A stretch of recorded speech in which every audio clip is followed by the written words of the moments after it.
안녕하세요. 경영정보론 오늘 7주 첫 번째 강의를 시작하도록 하겠습니다. 여러분들 뭐 매주 인사를 드리는데 저는 경영학부 김상현입니다.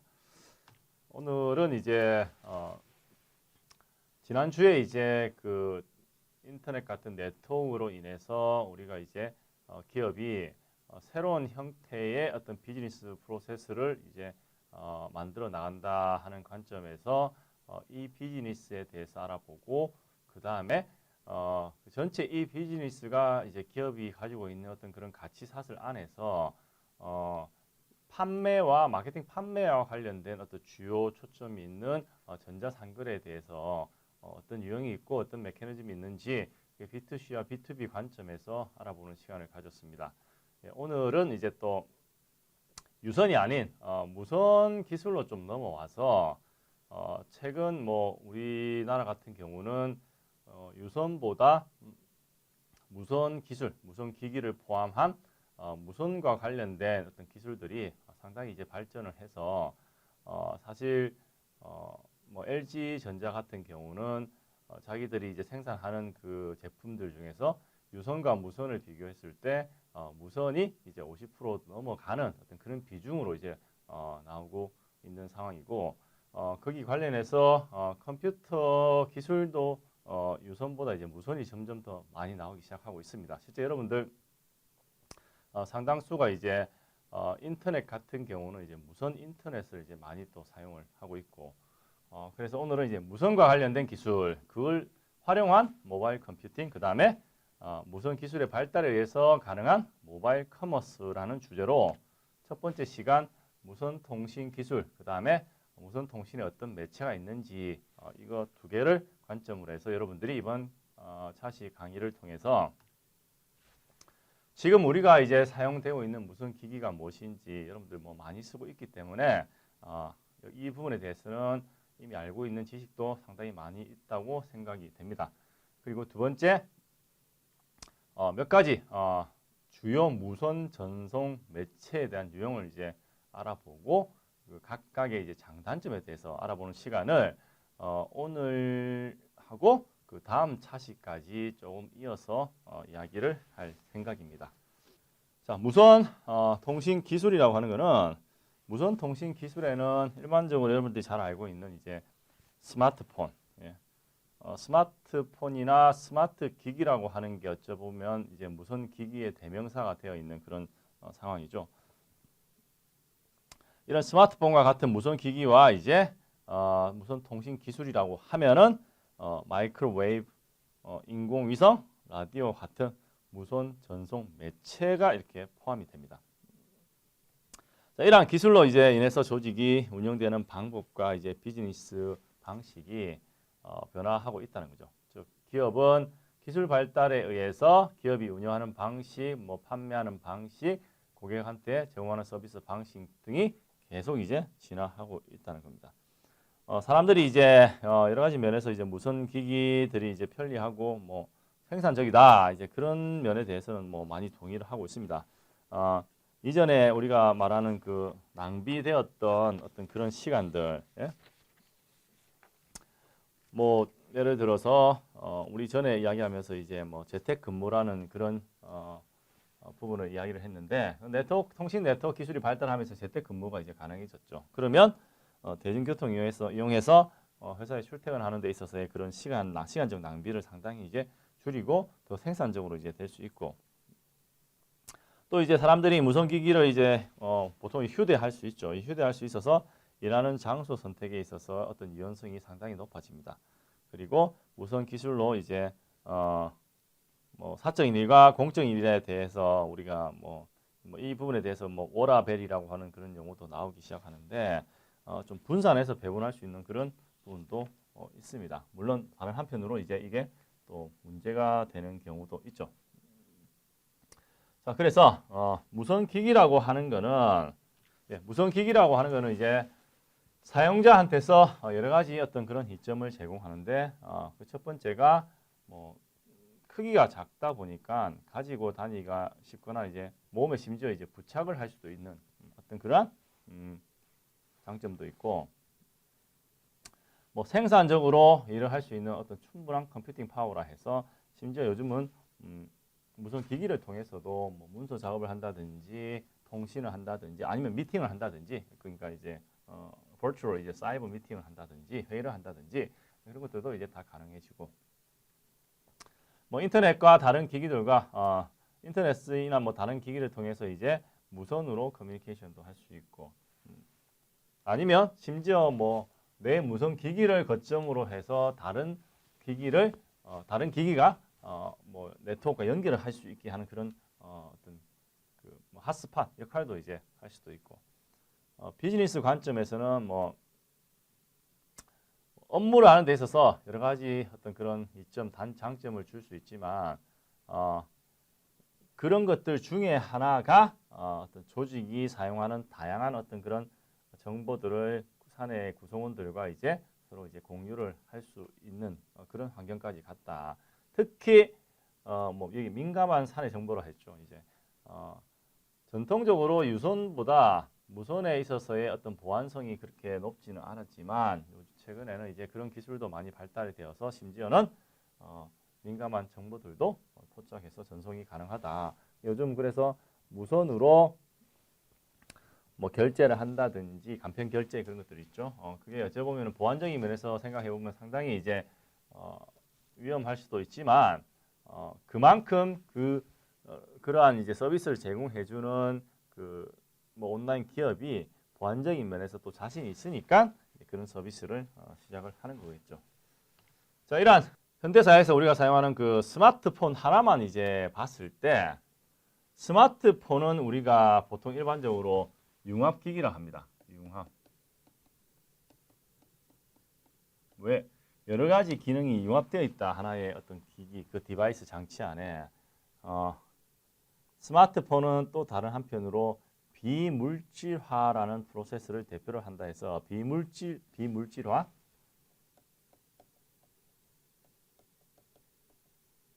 비물질화는 이제 기본적으로 많은 물리적 기기들이 기능이 다른 하나의 물리적 기기에 포함될 때 발생한다 해서 이 비물질화라고 하는 게 이제 융합기기와 일맥상통한다는 의미죠.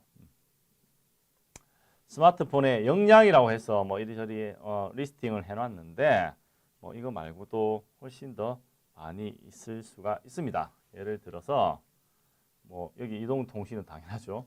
블루투스 초창기에 비해서 또 상당히 기능이 이제 강화가 되었고 와이파이 뭐 스마트폰으로 와이파이 기능 어디서나 다 쓰고 그 다음에 사진 동영상을 위한 디지털 카메라 기능이 엄청나게 또 좋아져서 옛날에 디지털 카메라가 한참 인기 있을 때 뭐 디지털 카메라를 따로 구입을 해서 썼지만 지금은 뭐 전문가가 아닌 이상 그냥 스마트폰으로 웬만한 사진 찍고 하면 다 이제 되죠. 동영상 촬영도 가능하고. 자, 위치 기반 서비스 이제 GPS 시스템 위성을 통한 이것도 가능하고 뭐 본인 스케줄 관리, 작업 관리, 주소로 명함 관리, 전화번호 관리, 계산기 뭐 기본 들어가 있고 뭐 이메일 확인하고 단순한 메시지 송수신, 그다음에 멀티미디어 뭐 MP3 플레이어라는데 굳이 MP3 플레이어까지 필요는 없지만 이제 뭐 노래나 비디오를 청취하고 볼 수 있는 어떤 그러한 기능들. 그다음에 브라우저로 인터넷 접속하고 그 외에 다양한 앱들입니다. 이런 앱들이 이 앱이라는 게 여러분들 앱이 가로 세로 1cm짜리입니다. 이 아이콘이. 자, 이거 하나를 이제 클릭함으로써 상당히 많은 것을 할 수 있어요. 실제 스마트폰에는 계산기도 앱으로 돼 있고 이런 플레이어도 앱으로 돼 있고 뭐 주소록, 스케줄러, 작업 관리 다 앱 형태로 이제 되어 있습니다. 여러분들 그래서 이제 스마트폰에 상당히 많은 가로 세로 1cm의 앱 아이콘들이 많이 깔려 있는 형태죠. 자, 비물질화해서 이거는 뭐 이제 여기도 또 뭐 나와 있는 건데 이런 하나하나의 기능들에 대해서 손전등도 앱이고 타자기도 앱이고 책도 요즘 뭐 앱이고 그다음 뭐 있죠? 돋보기. 예. 물질을 물리적인 것을 비물리적인 걸로 바꾸는 이제 그런 기능이 이제 스마트폰을 가지고 있죠. 뭐 제 스마트폰만 해도 제 요즘 눈이 좀 침침해가지고 잘 안 보여서 돋보기 앱도 있고 자 있죠.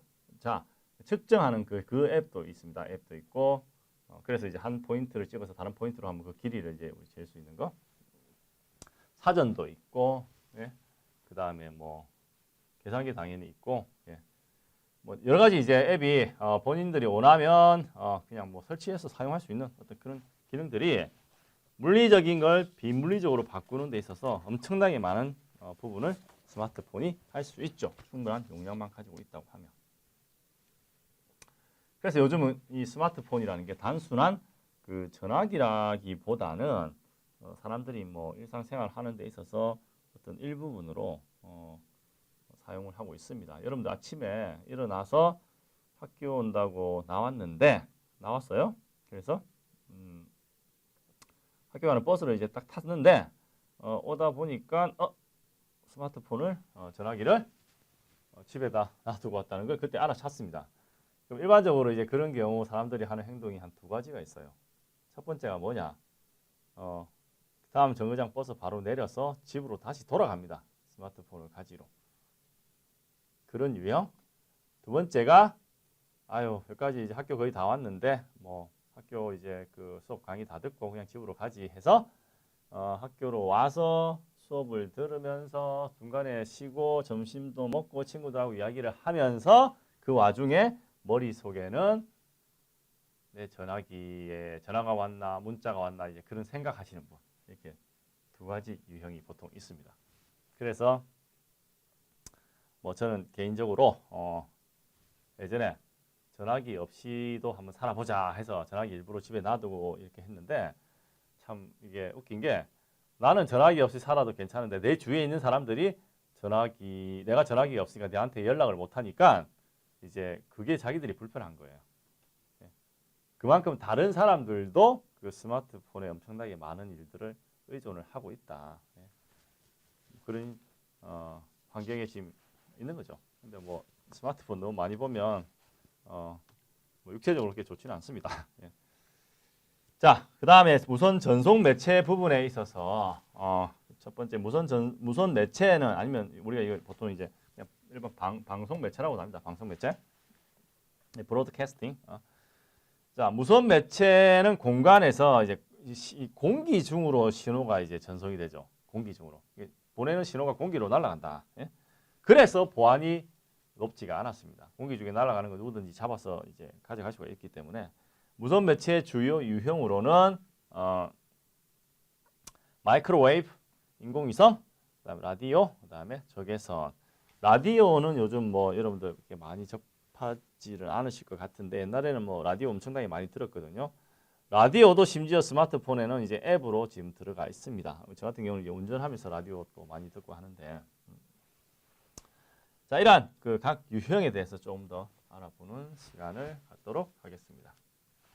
예, 그 WTM이라고 하는 그 마이크로웨이브 전송은 우리가 일반적으로 이제 뭐 많이 알고 있는 전자파라고 이제 잘 알려져 있습니다. 이제 이 마이크로웨이브는 실제 뭐 우리 일상생활에 이제 여기저기 이제 많이 사용이 되고 있고 이 전자파라고 하는 게 이제 그 전기력선과 이제 자기력선으로 이루어진 일종의 이제 유동 에너지죠. 이게 전자파에 대한 존재는 실제 엄청 그 역사가 오래됐어요. 1800년도에 스코틀랜드 물리학자죠. 그 수학자인가 물리학자이자 수학자네요. 제임스 이제 클락 이제 맥스웰이 자기가 이제 그 저서 중에서 이제 전기와 자기에 대한 어떤 이론에서 그 맥스웰 이제 방정식 이제 발표함으로써 이제 처음 이제 알려졌고 1860년대 정도입니다. 이게 엄청 오래됐죠. 마이크로웨이브는 이제 전자파 중에서도 이제 주파수가 0.3GHz에서 300GHz 영역으로 해당하는 그 전자파를 보통 이제 의미로 하고 우리가 그 파장이죠. 이렇게 파도처럼 흘러가는 그 파장으로 봤을 때는 1m에서 한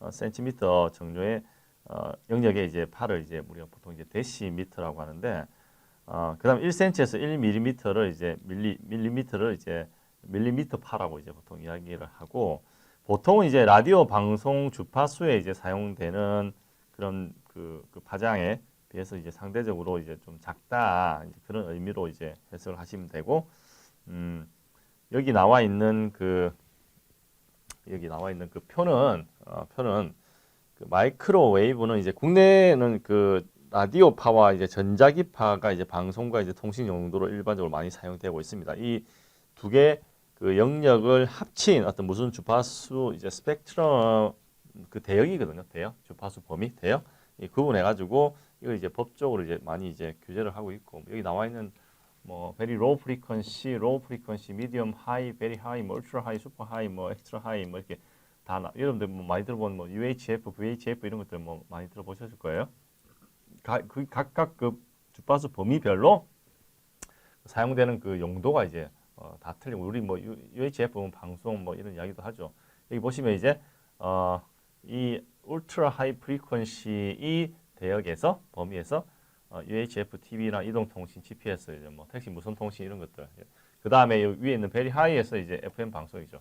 AM 방송은 요 위에 있습니다. 그래서 우리가 라디오 상으로는 이제 AM보다 FM이 좀 더 이제 음질이 더 좋은 이제 그런 형태고 엄청 저기 뒤에 올라가면 이제 우주 통신, 미사일유도 이제 뭐 저기 위성하고 통신할 때 그렇게 이제 여기 보시면 이제 슈퍼 하이 이제 시외 및 국제 전화, TV 위성 중계 이게 결국 이제 어떤 뭐 거리 상으로 뭐나 이게 더 멀어지면서 그 프리퀀시가 이제 더 이제 범위가 이제 넓어져야 된다. 뭐 거기에 대해서 표시를 하고 있습니다. 여기는 이제 뭐 미국의 전기전자학회 뭐 IEEE라고 해서 거기서 이제 나와 있는 자료고 그 외에도 마이크로웨이브 중에서 뭐 응용이 많이 활용되는 그런 그 대역이 뭐 1에서 뭐 40GHz 영역으로 해가지고 그 IEEE 쪽에 가서 보면은 뭐 L 밴드, S 밴드, C 밴드, X 뭐 기타 뭐 K 뭐 이름 붙이기 나름인데 이 각각 밴드가 의미하는 게 그 주파수 범위가 틀리고 그 주파수 범위가 틀리니까 그 파장 범위가 다 틀립니다. 마이크로웨이브는 실제 뭐 옛날부터 존재했고 지금 뭐 여러분들 뭐 전자파 조심해라, 전자파 조심해라 많이 하는데 베리 로부터 뭐 여기저기 엄청 많이 사용되고 있는 어떤 그런 무선 통신 방법 중에 하나입니다. 자, 먼저 마이크로웨이브라고 하는 거. 마이크로웨이브는 이제 대용량 장거리 서로 볼 수 있는 상태의 통신에 보편적으로 사용이 되는 무선 전송 매체입니다. 서로 볼 수 있는 상태라고 하는 거는 이제 신호를 보내는 사람, 받는 사람이 서로의 어떤 그런 그 시야에 뭐 명확하지 않아도 시야에 있어야 된다 하는 그 정도의 거리라 보시면 되겠죠. 지구의 표면이 평평하지 않고 이제 곡선이죠. 곡선이기 때문에 이런 조건은 이제 그 소위 말해서 문제를 야기한다. 서로 볼 수 있다는 말은 이제 평평한 조건에서 더 가능하죠. 곡선이거나 이렇게 휘어졌을 때는 사람이 이제 안 보일 수도 있기 때문에 이 같은 이유 때문에 마이크로웨이브 그 타워 안테나 같은 타워요. 타워는 이제 보통 그 거리가 타워가 그러니까 여기도 있고 여기도 있고 이 거리가 한 보자 한 48에서 한 50km 이 거리 그렇게 띄워질 수가 없습니다. 예. 이상 떨어질 수가 없다는 거죠. 타워별로. 그래서 확실히 이제 그 마이크로웨이브 전송은 데이터 통신을 해야 할 때 특히 이제 장거리 통신의 어떤 부분적인 해결책으로만 작동을 하고 있습니다. 뭐 이와 더불어서 마이크로웨이브 전송은 이제 뭐 폭우나 폭설이나 뭐 기후가 안 좋을 때 이런 날씨 환경에서는 환경적으로 이제 통신 장애가 발생할 수도 있고 장거리 통신이 좀 그런 게 많이 있어요. 장거리 마이크로웨이브 데이터 통신 시스템이 이제 뭐 일반적으로 폭넓게 사용되고 있지만 이게 점점 이제 바뀌는 게 뒤에 나올 그 인공위성을 위한 통신 시스템으로 지금 대체되고 있다. 마이크로웨이브 장점은 뭐 빠른 속도 비교적 저렴한 부분, 그 다음에 단점으로 서로 볼 수 없을 때 어떤 시선 전파에 대한 그 방해. 그러니까 이렇게 굴곡이 돼 있으면 여기 있는 사람하고 여기 있는 사람하고 안 보이니까 그 전파 방해를 일으키는데 이렇게 이제 보이는 경우는 다 보이니까 이제 전파의 시선이 방해받지 않아야 된다는 그런 단점이 있고 그다음에 환경적 요소에 좀 취약하다. 그 다음에 이제 인공위성은 인공위성 전송 시스템은 이거는 이제 실제로는 이제 뒤에서 좀 더 많이 이야기를 해야 되는 부분인데 인공위성이라고 하는 건 여러분들 뭐 인공위성이 뭔지는 다 아실 겁니다. 아실 건데 일단 인공위성 그 자체의 세부적인 내용을 떠나서 인공위성이 가지고 있는 그 장점, 단점만 보시면 인공위성은 이제 그 통신위성이죠. 뭐 통신용 위성, 뭐 군사용 목적의 위성, 뭐 위성이 목적이 다양한데 통신용에 대해서만 이야기를 하고 있는 거고, 통신 위성을 이용하는 시스템이라는 의미고, 이 인공위성은 저기 이제 그 뭐냐 지구 이제 대기권 밖으로 이제 쏘아 올리니까 그 신호를 커버할 수 있는 그 대역폭이 상당히 넓다는 그런 장점이 있습니다. 그리고 높이 위에 엄청나게 높은 데서 그 이제 보고 있으니까 그 넓은 지역을 이제 커버를 할 수 있다는 그런 장점도 있고, 근데 인공위성은 뭐 아시겠지만 인공위성을 쏘아 올리기 그 위성 자체를 쏘아 올리는 것도 비용이 많이 드는데 그 통신 위성이든 무슨 위성이든지 간에 위성 자체를 개발하는 그 기술을 개발하는데도 엄청나게 이제 그 비용이 이제 들고, 그 다음에 서로 볼 수 있는 상태가 반드시 방해받지를 않아야 된다. 그러니까 인공위성도 장거리 통신 기술이죠. 그렇다 보니까 중간에 어떤 전파 방해가 좀 많이 있을 수가 있습니다. 그 다음에 신호의 전파 지연 현상, 이 전파 지연 이걸 propagation delay라고 하거든요.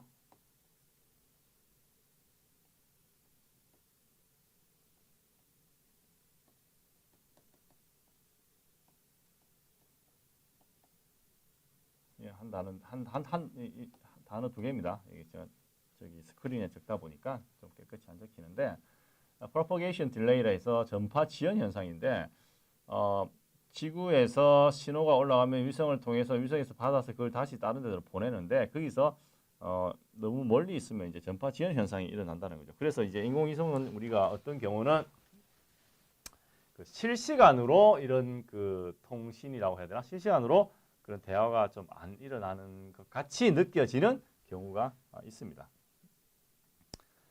그 다음에 다른 단점이 보안을 위해서 암호화가 필요하다. 인공위성 그 자체가 응용할 수 있는 분야는 매우 다양합니다. 예?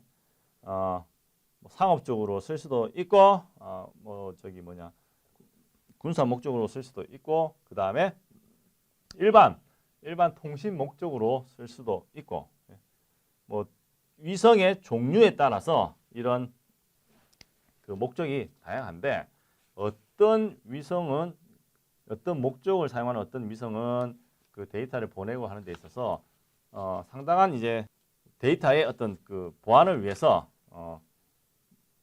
그 암호화 기술을 많이 적용을 시켜야 된다는 거죠. 그래서 거기에 또 다른 어떤 그런 추가적인 일들이 또 더 들어가서 어째 보면은 어떤 그 통신적인 면에서는 적은 수의 위성으로 상당히 많은 부분을 우리가 커버를 할 수 있다는, 뭐 여기 나와 있는 것처럼 높은 대역폭과 넓은 커버 범위, 이런 면에서 이제 상당히 이제 좋은 점이 있지만, 그럼에도 불구하고 이걸 이루기 위해서 요구되는 이런 비용이나 기술적 면이나 이런 것들이 상당히 많이 이제 필요하다는 거죠. 실제 뭐 전 세계에서 이 통신 위성, 뭐 군사 위성, 이런 상업적 위성들을 뭐 쏘아 올리는 나라가 대부분은 기술적으로 어느 정도 이제 발전이 이루어진 어떤 그런 나라들에서만 가능한 형태로 되어 있죠. 자, 이 그림은 뭐 위성의 어떤 그 수신 범위라 해서 이제 표현을 해둔 건데, 지구가 있으면 뭐 위성의 종류가 세 가지가 있습니다. LEO, MEO, GEO. LEO는 L이 이제 로우입니다. 로. 지구로부터, 지구 표면으로부터 위에 이제 위성이 올라가 있는 그 거리가 이제 제일 지구에서 가까운 그런 위성이죠. 그래서 엘리오 같은 경우는 우리가 이제 낮은 궤도라 하거든요. Low Earth Orbit이라고 해서 낮은 궤도. 그 다음에 지구로부터 이게 이 커브하는 범위가 좁아질 수밖에 없죠. 지구하고 이제 가까이 있으니까. 그 다음에 좀 더 올라가서 좀 더 높이 쏘면 이제 중간 궤도인데 MEO, Medium Earth Orbit이라 해서 미디움이 있고 더 높이 올리면 GEO, Geostationary Earth Orbit 이렇게 세 가지 유형의 위성이 있습니다. 물론 여기에 또 다른 종류의 위성이 있는데 일반적으로 이제 이 세 가지에 대해서 통신적인 관점에서 이 세 개가 있고 그러면 지구와 가까이 있냐 멀리 있냐 얼만큼 멀리 있냐 거기에 따라서 이 세 가지가 가지고 있는 특징과 차이점이 존재를 하고 있습니다.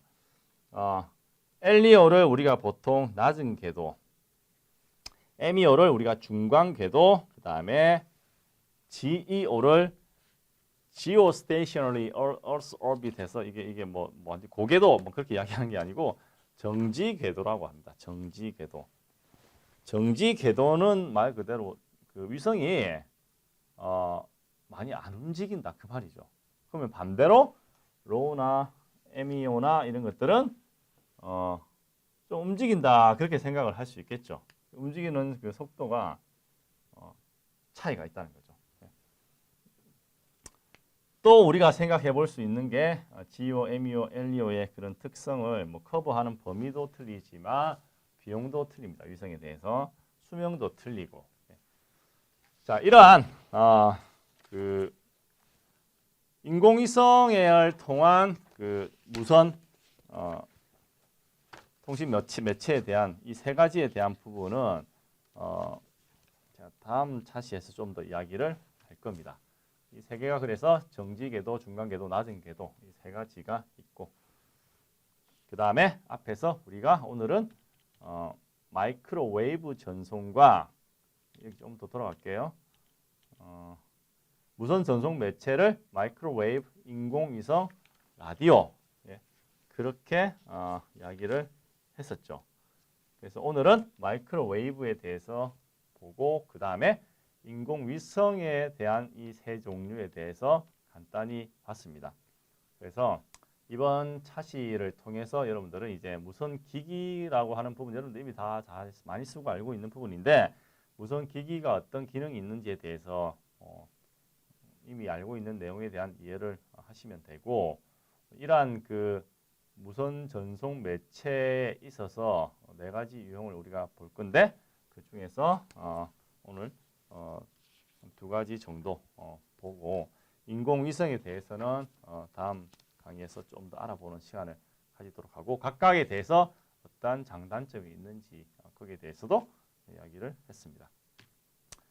그래서 다음 차시에는 인공위성에서 그 세 가지 유형 그 다음에 근거리, 중거리, 광대형 무선 통신 네트워크에 대해서 전부 다 무선입니다. 무선 그 통신에 대해서 알아보고 무선 네트워크 유형의 어떤 기술을 활용할 수 있는 그런 방법에 대해서 알아보는 시간을 갖도록 하겠습니다. 예, 우리 교재에 대해서 참고 문헌으로 확인을 하시면 되겠고 예, 오늘은 그 무선 모바일 컴퓨팅, 모바일 커머스 좀 소개하는 그런 시간으로 예전보다 조금 더 짧게 강의를 1차시는 마치고 2차시부터는 좀 더 이제 무선 기술에 대한 세부적 내용으로 또 이야기를 하도록 하겠습니다. 네, 오늘 강의는 이걸로 마치도록 하겠습니다. 감사합니다.